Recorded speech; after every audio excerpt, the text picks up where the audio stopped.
आप सभी का नमस्कार है पीपीआई ट्यूटोरियल के यूट्यूब चैनल पे। मैं विकास कुमार आप सभी का वेलकम करता हूँ। और जैसा कि आप लोग थंबनेल देख सकते हो कि बिहार पैरामेडिकल 2024 का काउंसलिंग का आपका सेकंड राउंड का काउंसलिंग कब से शुरू होगा, रिजल्ट कब आएगा और जीएनएम एएनएम इलेक्टिव फार्मेसी जितने भी कोर्सेज आपके आते हैं बिहार पैरामेडिकल और ड्रेसर पैरामेडिकल मैट्रिक के अंदर, उसमें आपको किस कैटेगरी वालों को स्टाइपेंड मिलता है, एडमिशन फ़ी कितना लगेगा, हॉस्टल मिलता है या नहीं, मेस चार्ज कितना लगता है, गवर्नमेंट की तरफ से स्कॉलरशिप कितना मिलता है, ये सारी चीज़ें हम लोग इस वीडियो में बात करेंगे। तो सबसे पहले बात कर लेते हैं कि आपका बिहार पैरामेडिकल 2024 का आपका सेकंड राउंड का काउंसलिंग कब से शुरू होगा। तो ये आपका तो ये आपका शुरू होगा आपका 21 तारीख को, यानी 21 तारीख को आपका रिज़ल्ट आने वाला है। चूँकि आप लोगों ने ऑटो अपग्रेडेशन कर दिया होगा, जिनको नहीं मिला है फर्स्ट राउंड में सीट, उनको आपको 21 तारीख को रिज़ल्ट पता चलेगा, ठीक है? 21 नवंबर को। 9 तारीख से यानी आज से लेके 14 तारीख तक आपका फर्स्ट राउंड का डॉक्यूमेंट वेरिफिकेशन है और आपको मैंने ऑलरेडी वीडियो बना रखा है कि डॉक्यूमेंट वेरिफिकेशन में कैसे जाना है, क्या-क्या डॉक्यूमेंट्स लेके जाना है, जाँच पर्ची हो गया, आपका बायोमेट्रिक स्लिप हो गया, अलॉटमेंट ऑर्डर, ये सब कितना सारा डॉक्यूमेंट्स, कितना ज़ेरॉक्स कॉपी, कितने फ़ोटोज़ कॉपी, कितने फ़ोटोज़ पासपोर्ट साइज़ लेके जाना है, वो सारा कुछ उसमें एक्सप्लेन है। अब बात कर लेते हैं जो डॉक्यूमेंट वेरिफिकेशंस के लिए जा रहे हैं, तो उनको जीएनएम मिला होगा, किन्हीं को एएनएम, किन्हीं को lab technician, OT assistant, pharmacy, ECG technician, ये वगैरह-वगैरह कोर्स जितने भी आते हैं आपके लगभग-लगभग 13 कोर्सेज़ पैरामेडिकल के अंदर आते हैं, वो मिला होगा।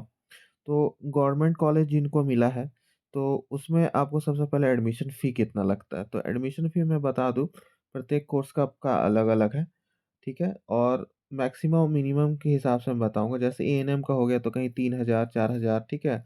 और जीएनएम का भी आपका लगभग-लगभग यही, और फार्मेसी का मैं बता दूँ 6 से 7000 रुपया। तो ये आपका सालाना होता है, ठीक है? 1 साल का। तो कहीं भी आप जा रहे हो तो ज़्यादा से ज़्यादा 7 से 8000 रुपया आपका लगेगा, जिसमें आपका इंक्लूडेड रहेगा सब कुछ, ठीक है? ट्यूशन्स फ़ी यानी एडमिशन ट्यूशन्स फ़ी 1 साल का पूरा आपका फ़ी रहेगा। आप हॉस्टल भी लेते हो, तो हॉस्टल आपका मान के चलिए जीएनएम-एएनएम में है, उसका आपका चार्ज ज़्यादा नहीं लगता, ₹100 लगता है, वो भी आपका एडमिशन टाइम ही ले लिया जाता है, ठीक है? मेन होता है मेस का फ़ी, ठीक है?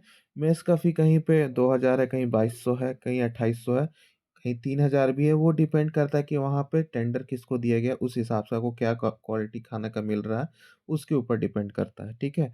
तो हॉस्टल फ़ीस आपका ज़्यादा नहीं लगता है, ₹100 है, फार्मेसी कॉलेज का जैसे मैं बता रहा हूँ ₹100 है, प्लस उसमें थोड़ा मेंटेनेंस चार्ज ₹1000, वो सालाना, ठीक है? तो आपका मोटा-मोटी अगर आप मान के चलो तो कहीं भी आप पढ़ रहे हो, जीएनएम कर रहे हो, एएनएम कर रहे हो, फार्मेसी कोई भी कोर्स कर रहे हो, तो मैक्सिमम आपका 7, 8, 9,000 इससे ज़्यादा नहीं लगना है आपको साल में, ठीक है? तो गवर्नमेंट का यही बात है, और ये भी आपको स्कॉलरशिप, लास्ट जो पॉइंट है गवर्नमेंट की तरफ से स्कॉलरशिप, तो जनरल वालों को तो नहीं मिलता है, ठीक है? और एसटी, एससी, ओबीसी वाले और ईबीसी वाले को मिलेगा, उनका भी जिनका आय आपका कम होता है, ठीक है? ज़्यादा आय वालों को नहीं मिलता है, ठीक है? तो उसमें भी आपको स्कॉलरशिप में ही आपको पूरा रिटर्न हो जाता है, आपका एडमिशन चार्ज वगैरह ये सारा सब स्कॉलरशिप के माध्यम से आपको रिटर्न ही हो जाता है, एक तरह से मानिए ऑफ कॉस्ट फ्री रहता है। अब स्टाइपेंड जीएनएम, एएनएम वालों को स्टाइपेंड मिलता है आपका मंथली, ठीक है? ठीक है, 1500 मिलता है, जैसे जीएनएम वालों को स्टाइपेंड मंथली, जो आप काम करोगे जाके अपना हॉस्पिटल में ड्यूटी करोगे, क्लिनिकल ड्यूटी, तो वो आपको स्टाइपेंड के रूप में प्रति मंथ आपको स्टार्ट हो जाता है। यानी first year, second year, third year आपको एएनएम में भी फर्स्ट ईयर, सेकंड ईयर पूरा स्टाइपेंड मिलता है। फार्मेसी को जैसे लास्ट का 3 मंथ जो इंटर्नशिप का होता है उसमें स्टाइपेंड मिलता है, तो आपको स्टाइपेंड भी मिलता है, ठीक है?